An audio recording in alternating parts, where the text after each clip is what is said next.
Bonjour Geoffrey, est-ce que tu pourrais te présenter sous toutes tes facettes? Alors, je m'appelle Geoffrey Seco, je suis musicien depuis quasiment toujours. J'ai commencé la musique à 8 ans et je suis professionnel depuis mes 19-20 ans. J'ai toujours été passionné de spiritualité, la conscience, on va dire les capacités je sais pas, du cerveau, en tout cas de l'être humain, d'apprendre des choses, peut-être de sentir des choses plus subtiles. Donc ça, c'est toujours quelque chose qui m'a fasciné. Donc enfant, ça passait par triper un petit peu sur le son du piano, parce que j'ai commencé par le piano, puis ensuite par le saxophone. Donc déjà, la musique, c'est quelque chose qui est assez subtil. Donc moi, j'aimais beaucoup ça, visualiser des sons, essayer de les bonifier grâce à la visualisation, grâce à l'idée que je pouvais me faire de la musique. Puis j'étais passionné aussi de tout ce qui était mythes et légendes, donc voilà, j'aimais bien lire la mythologie grecque, égyptienne, donc tout ce côté un peu magique, la possibilité d'aller visiter l'au-delà, comme tu vois dans le mythe d'Orphée, ce genre de choses. Voilà, ça m'a toujours un petit peu questionné. Et puis après, j'ai découvert les bouquins de Bernard Werber, donc les Thanatonautes, tout ça. Donc voilà, j'ai toujours aimé ça. Et quand j'ai commencé le sax avec mon prof, lui aussi, bah, j'ai eu beaucoup de chance que très rapidement, il m'a dit, ben voilà, tu vas avoir une audition dans quelques temps. Donc, ce que tu peux faire, c'est tous les soirs visualiser cette audition, comment tu montes sur scène, comment tu salues le public, comment tu t'accordes, tout ça. Et donc, finalement, avec mes profs de musique, assez rapidement, j'ai été invité aussi à faire de la visualisation. Donc, voilà, finalement, ils m'ont permis d'amplifier un peu tout ce que je pensais déjà être vrai à l'époque. Et voilà, donc j'ai beaucoup travaillé aussi avec la visualisation. Donc quand je suis monté sur Paris vers 20 ans, je prenais souvent le train parce que je suis d'Aix-les-Bains. Et donc bah, pendant ces moments de train qui duraient 3 heures, bah, je visualisais que je faisais mes gammes, mes trucs. Et c'est vrai que quand je descendais du train, que je prenais le sax, ben, ce que je ne savais pas faire avant de monter dans le train, je savais le faire après. Donc vraiment, je voyais bien que cette visualisation marchait bien. Et voilà, et donc de fil en aiguille, bon après j'ai fait un conservatoire à Paris, puis à Boston, Berklee School of Music. Et ensuite j'ai commencé ma vie professionnelle et j'ai fait pas mal de belles tournées de variétés avec Obispo, Patricia Cass, Yannick Noah, Aznavour, tout ça. Alors à la fois j'étais très content et en même temps, bah,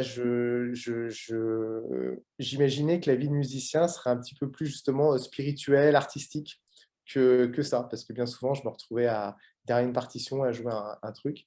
Et c'est là où j'ai commencé à me dire, mais comment je peux mêler musique et spiritualité finalement? Comment je peux retrouver ce que je vivais déjà quand j'étais gamin, mais comment je peux le retrouver de façon professionnelle et vraiment assumer ça?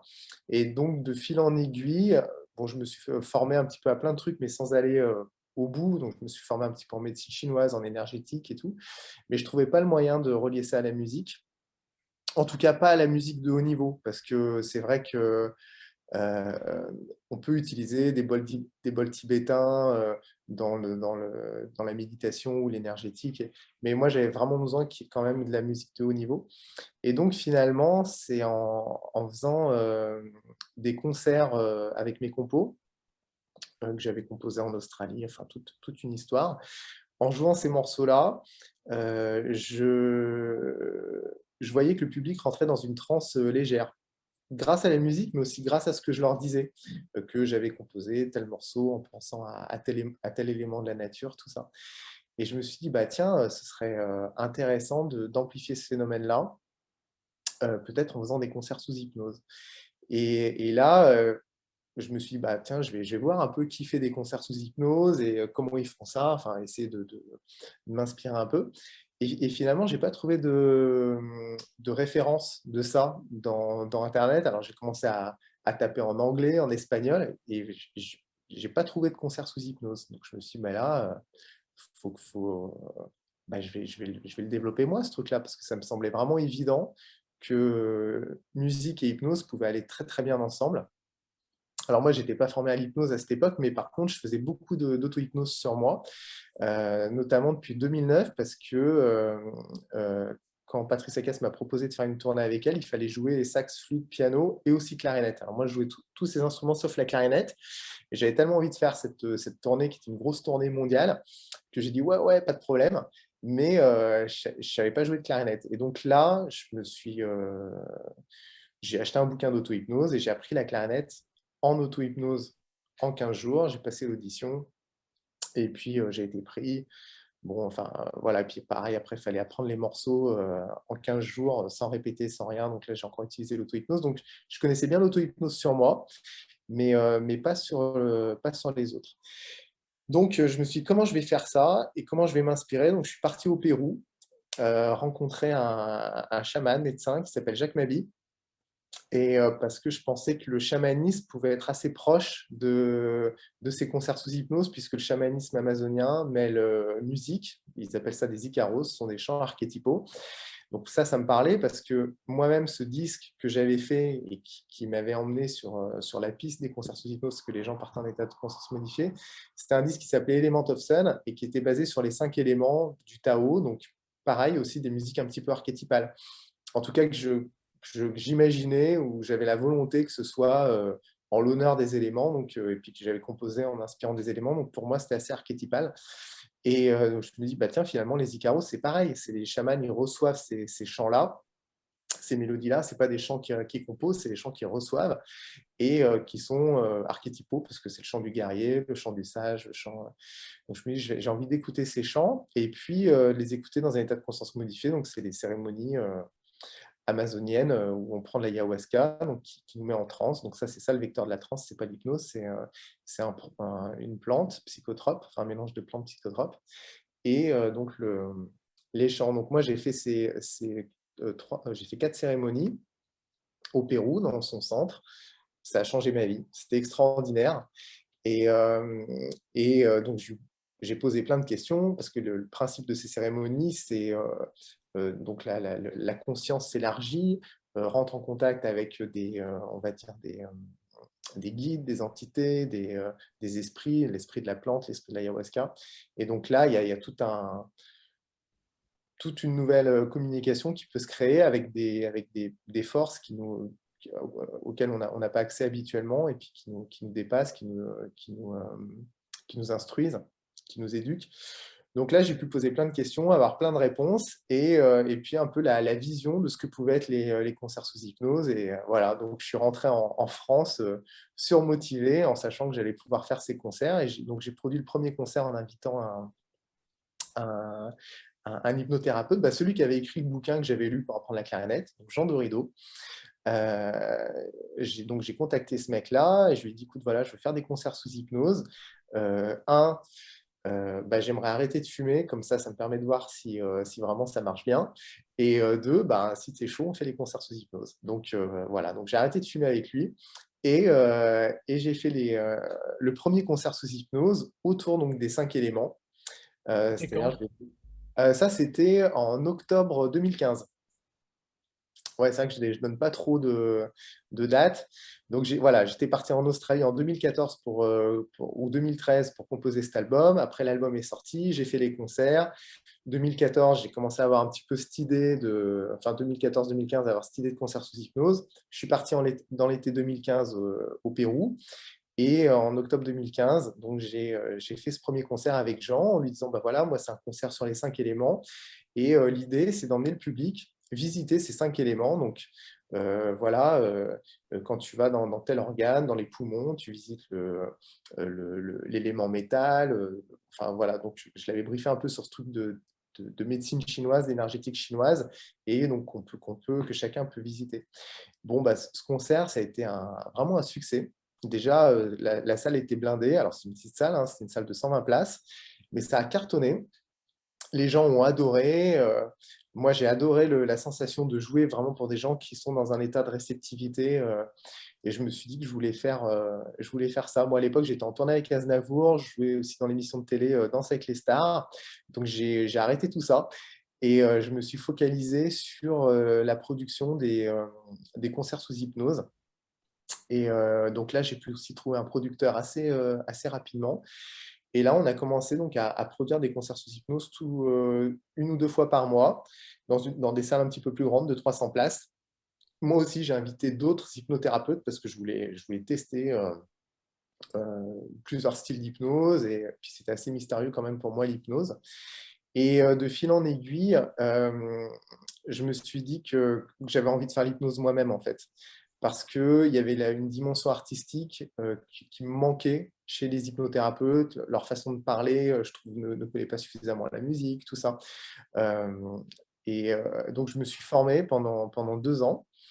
Et puis, pendant ces 2 ans, de plus en plus, je prenais un peu plus de place dans l'hypnose. Parce que j'étais avec des hypnos géniaux qui savaient bien que je voulais guider le truc. Donc, voilà, le deal, c'était je me formais un peu sur scène avec eux. Et en même temps, j'avais de plus en plus de place. Et puis, je me formais à côté à l'Arche, dans une super école de formation créée par Kevin Finel et qui a été aussi, qui a fait beaucoup de concerts sous hypnose avec moi. Voilà, et justement, en me formant à l'Arche, donc, quand on apprend l'hypnose, on apprend des protocoles, enfin, on apprend plein d'outils. Et il y a un protocole que je trouvais vraiment intéressant qui s'appelait le SCORE, qui est l'acronyme de symptômes, causes, objectifs, ressources et effets. Ça fait le SCORE.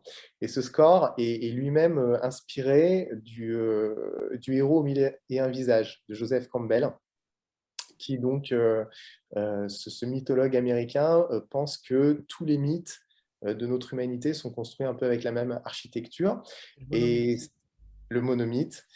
Et donc ça a inspiré beaucoup de scénaristes. Et puis dans les années 70-80, ça a inspiré aussi des thérapeutes qui se sont dit, mais finalement, on est tous les héros de notre propre vie. Et finalement, on passe nous-mêmes par ces étapes du héros. Et donc, il y a ce protocole qui est né. Je crois que c'est Robert Dilts, mais je ne suis pas sûr de mon coup, qui a créé ce protocole, donc, qui s'appelle le SCORE, qui est inspiré donc, du voyage du héros, où le client, la personne qui veut se faire accompagner, va vivre un mini voyage du héros où il va se rendre compte de qu'est-ce qui lui fait peur, quelles ressources il a, enfin, tout ce que découvre un héros dans son mythe. Et moi, je trouvais ça génial, donc je me suis dit, je vais utiliser cette dramaturgie, cette architecture pour mon concert. Donc j'ai appelé ce concert-là le voyage du héros. Mais j'utilisais toujours les 5 éléments, parce que finalement, ce qui était génial, c'est que le score, il y a 5 étapes, et finalement qui coïncident complètement avec les 5 éléments. Donc ça matchait bien avec les musiques que j'avais déjà. Donc voilà, j'ai écrit ce spectacle donc sur le voyage du héros, qui passe par les éléments qui correspondent. Donc, le héros va se retrouver dans un lac souterrain, puis après, il y a son animal totem qui vient. Enfin, il y a toute une histoire où le public pose une intention, découvre qu'est-ce qui le limite dans cette intention, quelles ressources il a pour dépasser ça. Et après, il y a une futurisation. Et voilà, donc ça, j'ai commencé à faire ça en 2017. Et on va dire que c'était voilà, de 2015 à 2017, finalement, c'était un peu le test des concerts sous hypnose, où j'ai essayé avec des hypnos, tout ça. Et puis enfin, j'avais ce spectacle-là qui tenait bien la route en 2017. Et là, ça a vraiment commencé à bien marcher. C'est-à-dire que je commençais à gagner ma vie avec ça, parce que jusqu'à présent, c'était que de l'investissement et bon, pas mal enfin, c'était un nouveau projet. Donc voilà, fallait investir dessus. Donc là, c'était trop bien parce qu'enfin, je gagnais ma vie en faisant des concerts sous hypnose, donc c'était cool. Ça avait du Et, sens pour toi, en plus de faire ton métier. ben ouais, disons que pendant 2 ans, j'ai fait un métier qui me rapportait pas d'argent, c'est-à-dire faire des concerts sous hypnose. Et puis enfin, au bout d'un moment, voilà, les gens ont compris ce que c'était, les salles étaient remplies, et là, je pouvais gagner ma vie avec ça, donc c'était vraiment chouette. Et puis, voilà. Et après, donc, il y a eu le Covid qui est arrivé. Donc là, tout a été stoppé net. Donc moi, j'ai profité de ce moment pour écrire un bouquin qui s'appelle Autobiographie d'une conscience, où je raconte justement tous les états de conscience modifiés, les, euh, ouais, Voyage à toi. les voyages, voilà, intérieurs ou Ton extérieurs. voyage à toi, hein, ton voyage du Ouais, héros personnel. ouais, un petit peu. L'idée, c'est vrai que de ce livre, c'est que ce soit un peu comme une métaphore, Que ce soit un peu comme c'est un voyage du héros. Et j'aime beaucoup moi les contes initiatiques là, genre l'alchimiste, tout ça. Donc là, l'idée c'était de faire un peu un conte moderne, mais où finalement je raconte mon histoire, où ça passe par le Stade de France, l'Amazonie, le tantrisme, enfin tous les petits trucs un peu bizarres qui me sont arrivés, puis qui m'ont mis un peu sur ce chemin d'exploration, de découverte. Et puis, j'ai créé un nouveau concert sous hypnose sur le thème des expériences de mort imminente, parce que je trouve qu'en soi, les expériences de mort imminente aussi, comme le voyage du héros, comme le score, sont un protocole de guérison, d'élévation, puisque les personnes qui font des expériences de mort imminente positives, bien ressortent de cette expérience en ayant la conviction que l'amour est au centre de la vie, elles ont trouvé un sens à leur vie, elles n'ont plus peur de la mort, donc elles n'ont plus peur de la vie. Enfin voilà, il y a beaucoup de bénéfices à ces expériences de mort imminente, souvent, parce qu'il y a aussi des expériences de mort imminente négatives et on en parle peu parce qu'on a envie de croire que tout est génial, mais il y a aussi des expériences de mort imminentes négatives et neutres, et puis il y en a des positives. Et pour les positives, effectivement, c'est assez bouleversant de sens et d'amour. Donc je me suis dit, tiens, c'est dommage d'attendre de vivre une expérience de mort imminente pour prendre conscience de tout ça. Et puis, l'histoire d'une expérience de mort imminente, c'est beau aussi, parce que souvent, ce que les gens racontent un petit peu la même chose, quelle que soit leur culture, leur âge, leur sexe.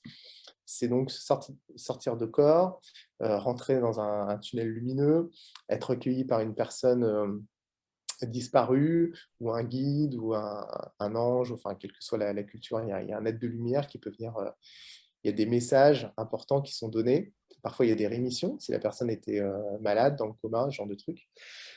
Il y a la revue de vie avec un jugement sur la vie à l'aune de l'amour.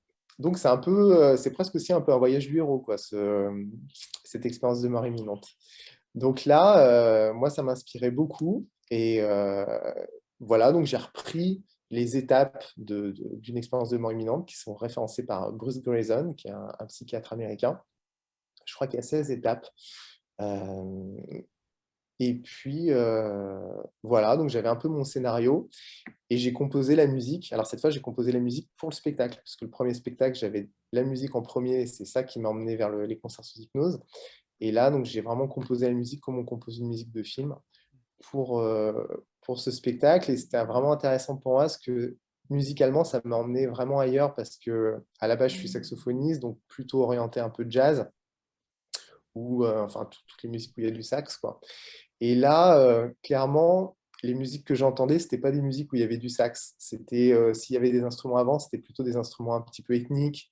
Euh, ouais, c'est ça, ethnique, traditionnel. Donc, pendant ces 2 ans de Covid, j'ai cherché un son de sax très doux qui peut se rapprocher du doudouk, qui est une espèce de hautbois arménien avec un son très doux qui se rapproche un peu de la voix.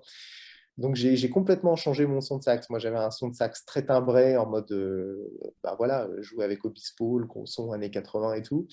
Et là, je suis vraiment parti dans un tout autre délire très, très doux. Je me suis fait fabriquer un mec sur mesure donc avec une imprimante 3D pour chercher vraiment le son. Et puis je passe mon son aussi dans des pédales qui vont me permettre de jouer peut-être 2 octaves au-dessus. Donc ça me crée comme un son de flûte éthiopienne ou bulgare. Voilà, donc le son du sax, c'est à peine reconnaissable. Pareil, je peux le mettre 2 octaves en dessous, ça va sonner comme du corps. Donc, je suis allé chercher des sons un peu plus cinématographiques, ethniques, et aussi ethniques parce que je voulais que ce concert, justement, comme le racontent les gens qui font des EMI, qu'il n'y ait pas de frontières, en fait. Qu'il y ait des références culturelles, mais que les références culturelles soient tellement larges Ça soit qu'on sent que universel. ouais, que ce soit universel. Et, euh, et voilà, donc c'était une super expérience de composition. Et ça, Et là, tu vas le proposer pour quand, ce concert-là? alors ce concert-là, on va le faire. Alors, on l'a déjà fait On l'a déjà fait le 11 novembre 2021. On va dire que c'était un concert test. En fait, c'était 3 concerts tests. C'est-à-dire que ce jour-là, on a fait 3 mini-concerts de 45 minutes à peu près dans un magnifique studio à Paris qui s'appelle le Studio Ferber, qui est un studio mythique, qui habituellement n'est pas fait pour recevoir du public. Mais là, j'avais invité 30 personnes à chaque fois. Donc, il y a eu 3 fois 30 personnes qui sont venues et à chaque fois, on a fait le concert pour tester le truc, à la fois pour nous, puis voir aussi comment le public réagissait. Ça a été dingue. Ça a été dingue. Et là, je me suis dit, OK, c'est même pas un spectacle, c'est une expérience qui est incroyable, qui peut être proche je pense, d'expériences qu'on peut vivre en respiration holotropique, où on est complètement porté par la musique et la respiration. Donc là, Justement, les gens, le public qui vient te voir, qui vient voir tes concerts sous hypnose, ils viennent participer à quoi? À un concert, ouais, à un spectacle, à de la thérapie, à de l'hypnose, à une exploration intérieure, à de la spiritualité. Est-ce que tu sais un peu qui vient à tes concerts et comment ils réagissent? ouais, bah alors là, spécialement pour Ferber, moi j'ai une base de données de gens qui sont venus à mes concerts, parce que c'est moi qui vends les tickets, tout ça, donc j'ai tous les mails, enfin j'ai pas mal de mails. Donc moi j'avais fait une newsletter en disant salut, je fais un nouveau concert, je veux filmer ce concert, je veux avoir votre retour, on a besoin de se tester, qui veut venir? Bon voilà, en plus c'était gratuit, donc j'ai eu énormément d'inscrits, donc voilà, il y a 120 personnes qui sont venues par groupe de 30 et on a fait ce concert-là. Donc là, c'était des gens qui étaient déjà venus au concert principalement. Bon, certains, je pense, se sont fait accompagner, mais c'était des gens déjà qui connaissaient le truc. Et voilà pour Ferber. Donc ça a été filmé et c'était le concert test. Ensuite, là, il va y avoir donc là, les prochains vrais concerts, entre guillemets, ça va être le 5 février à Aix-les-Bains, le 16 à Aulnay-sous-Bois. Et là, j'invite aussi Bernard Werber, qui fera une conférence sur l'après-vie vue par la science et les différentes spiritualités. Puis, il y aura le concert sous hypnose. Et il y aura aussi donc, le 26 février au Trianon, toujours avec Bernard Werber. Et ce concert-là sera aussi filmé et diffusé en streaming. Et donc, le public qui vient au concert sous hypnose, je pense que c'est un public qui... l'hypnose, en fait, on va dire le problème de l'hypnose, enfin, c'est pas vraiment un problème, mais c'est qu'elle est un petit peu méconnue. Elle est connue du grand public à travers l'hypnose de spectacle. Je pense que tout le monde aujourd'hui connaît Mesmer pour ce qu'il fait, parce qu'il passe beaucoup à la télé et tout. Donc, je pense que quand les gens voient, moi je communique beaucoup sur les réseaux, hein, donc je pense que quand les gens voient concert sous hypnose, il y en a peut-être certains qui se disent, bah tiens, ça doit être drôle, un peu comme Mesmer, voilà, qu'est-ce que peut-être qu'ils imaginent que ça va être un spectacle d'hypnose où il va y avoir de l'humour, peut-être même de la dérision, des expériences rigolotes et tout. Et puis après, je pense qu'aussi les gens quand même connaissent de plus en plus l'hypnose aussi, on va dire ericksonienne, médicale ou d'accompagnement et tout, et se disent, bah tiens, c'est cool de mêler musique et spiritualité, ou en tout cas développement personnel, tout ça, ou transpersonnel. Et voilà, donc je pense qu'en fait, il y a un public qui commence à connaître de plus en plus qu'est-ce que c'est concert sous hypnose. Mais après, voilà, moi, pour l'instant, enfin jusqu'à présent, je faisais des salles de 300-400 places à Paris. Là, je me suis un petit peu ambiancé avec le Trianon qui fait 1000 places, que je peine à remplir, hein, d'ailleurs, avec le pass vaccinal. Donc, enfin, là, c'est très compliqué ce qui se passe pour les artistes et puis les producteurs, parce que je suis du coup producteur aussi de mes concerts, mais donc c'est une période qui est sombre pour les artistes. Donc ouais, le public qui vient, je pense qu'il est assez briefé quand même sur ce qui va à peu près se passer. En plus, moi, clairement, je communique sur concert sous hypnose. Donc voilà, les gens, ils savent qu'ils viennent à un concert sous hypnose. Après, j'ai l'impression qu'ils sont quand même assez surpris que ce soit autant, on va dire, spirituel et c'est pas du spectacle, clairement. Ils ont les yeux fermés tout le long.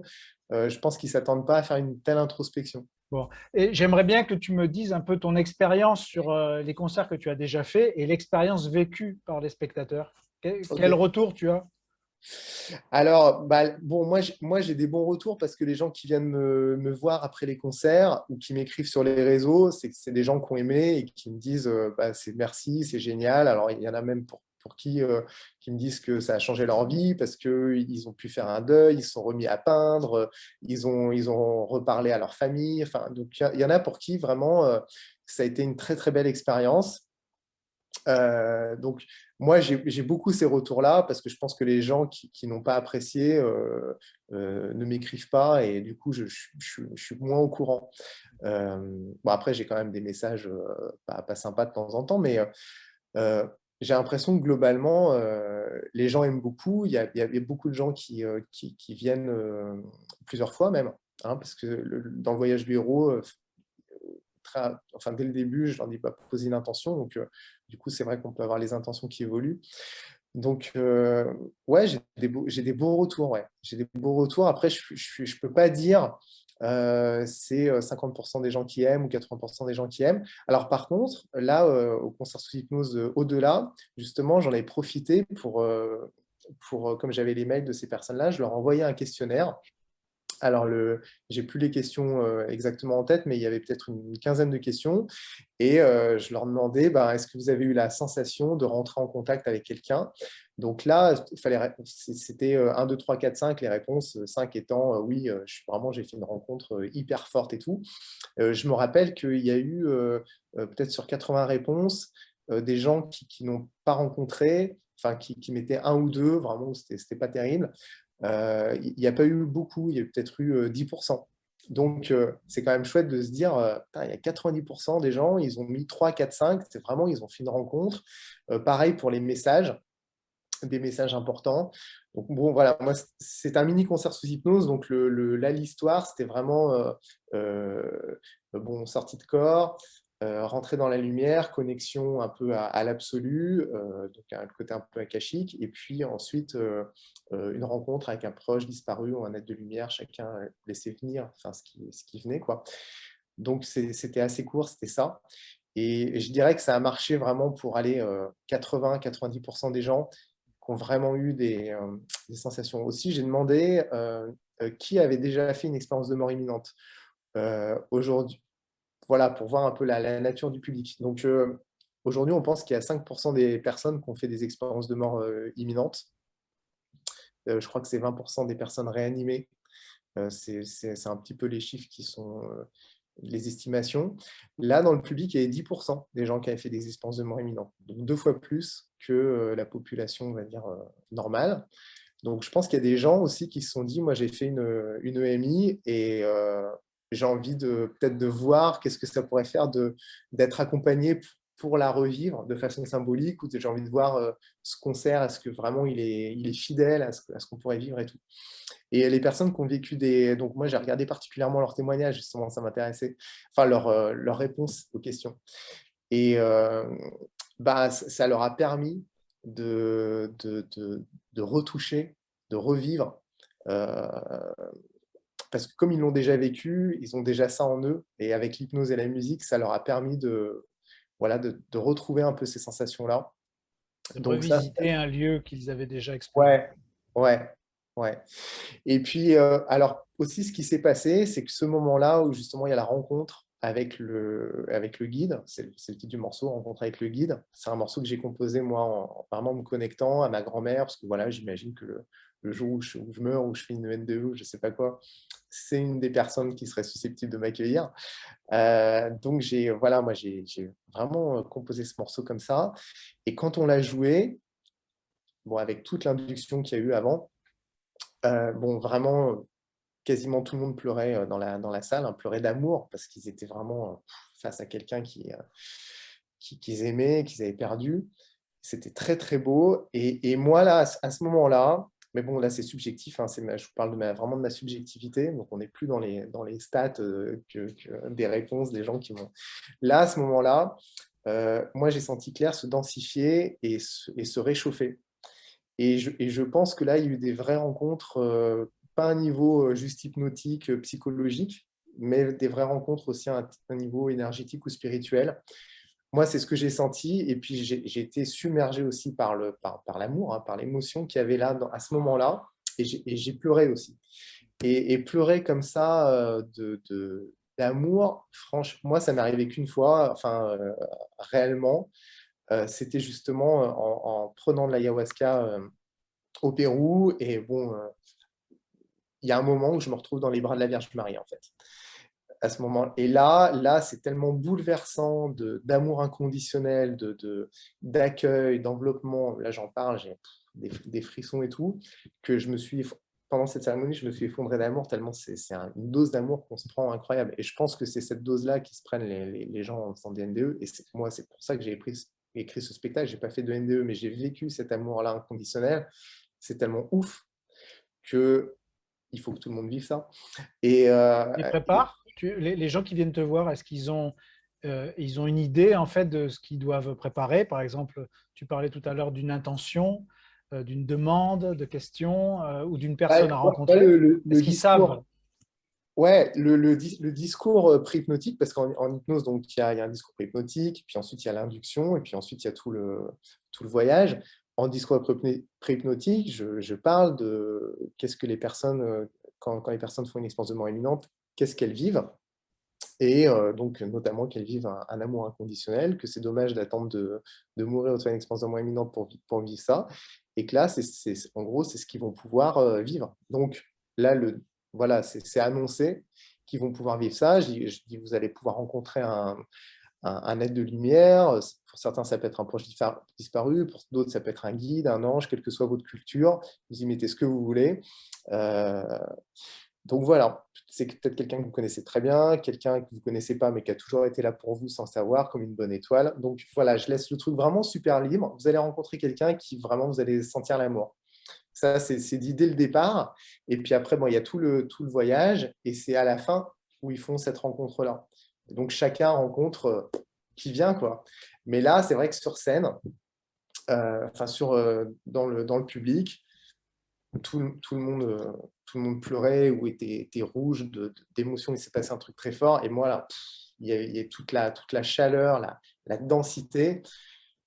Pareil, je me suis mis à pleurer. Bah, puis je discutais avec le violon. Bah, alors en plus, c'est avec des nouveaux musiciens, ce concert. Donc eux, ils n'avaient jamais fait de concert sous hypnose. Et là, c'était leur premier concert sous hypnose. Pareil, le violoniste, il m'a dit, mais qu'est-ce qui s'est passé à ce moment-là? Il s'est mis à pleurer aussi.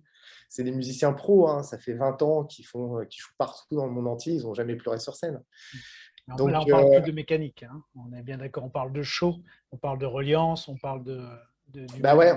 Hmm. Non, mais je veux dire, c'est des mecs qui ont de la bouteille, qui font 100 concerts par an depuis 20 ans, qui ont joué dans tous les cas de figure. Je viens d'avoir un coup de fil pour jouer dans un salon devant 30 personnes, un petit salon haussmannien à Paris, on va jouer devant 30 personnes. Voilà, moi j'ai joué au Stade de France devant 80 000. Enfin, je veux dire, on a joué dans tous les cas de figure, on est professionnels depuis 20 ans, mais jamais ils avaient pleuré sur scène, les mecs. Et là, le violoniste, pareil, le pianiste. Donc, Est-ce que ça pourrait être ça, du coup, ce que tu proposes comme expérience, d'aller un voyage vers l'intime et dans les ah oui. profondeurs?